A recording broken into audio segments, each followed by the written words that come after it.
તમને જે પ્રિય હોય એનું નામ જપતા રહેશો અને રસોઈ બનાવશો ને તો એનો સ્વાદ ડબલ થઈ જશે. એમાં સાકર નાખવાની જરૂર નહીં પડે.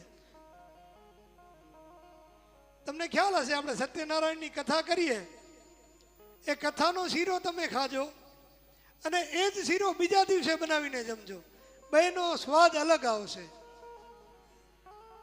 આ પ્રત્યક્ષ દાખલો છે. કારણ કે સત્યનારાયણની કથા માટે એ શીરો થતો હોય છે, એ ભગવાનનો પ્રસાદ છે.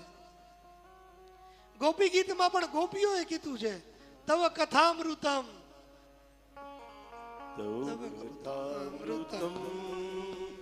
તપ્ત જીવનમ કવિભીડિતમ કલ્મષાપહમ શ્રવણમમ